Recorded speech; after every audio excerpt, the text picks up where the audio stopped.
Hello મિત્રો, સ્વાગત છે તમારું જયશ્રીસ કિચનમાં। તો આજે આપણે બનાવીશું વધારેલા રોટલાનું શાક। તો તેના માટે મેં અહીંયા બાજરાનો રોટલો લીધો છે, ખાટી છાશ લીધી છે અને મીડિયમ સાઇઝના 2 નાના કાંદા અને 8 થી 10 લીમડાના પાન અને કોથમરીના પાન લઈ લીધા છે। તો હવે આપણે અહીંયા એક પેન મૂકી દીધું છે। હવે તેમાં આપણે 2 મોટી ચમચી તેલ લઈ લેશું।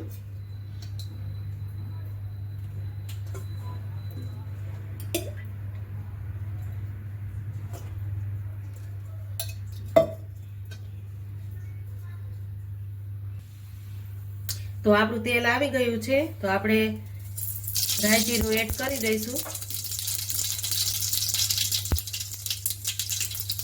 લીમડાના પાન નાખીશું અને કાંદા એડ કરી દઈશું।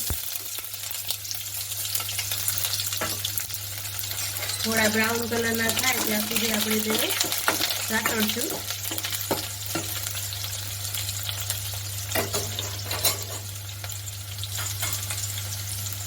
અડધી ચમચી હળદર પાવડર,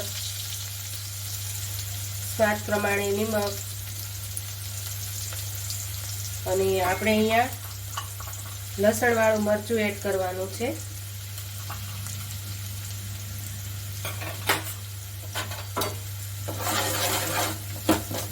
થોડું ચડી જાય પછી આપણે તેમાં ખાટી છાશ ઉમેરી દઈશું।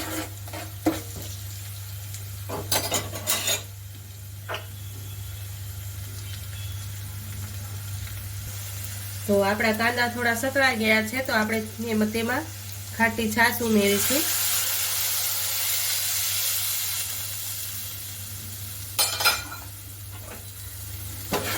આ શાક એકદમ ટેસ્ટી અને સ્વાદિષ્ટ બને છે, તો તમે પણ ઘરે જરૂરથી ટ્રાય કરજો।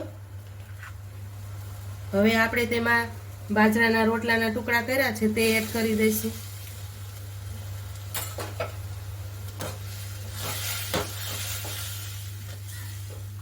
થોડી વાર ચડવા દઈશું।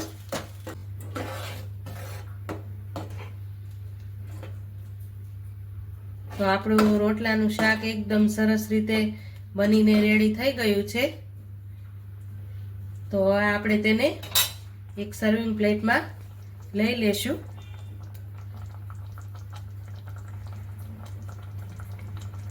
તો આપણું બાજરાના વધારેલા રોટલાનું શાક રેડી થઈ ગયું છે। તો હવે આપણે તેને સર્વિંગ પ્લેટમાં લઈ લેશું।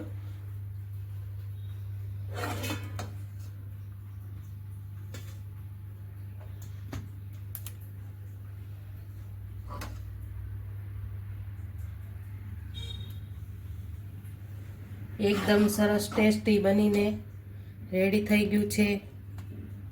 તો ઠંડીમાં ખાવાની બહુ જ મજા આવે છે।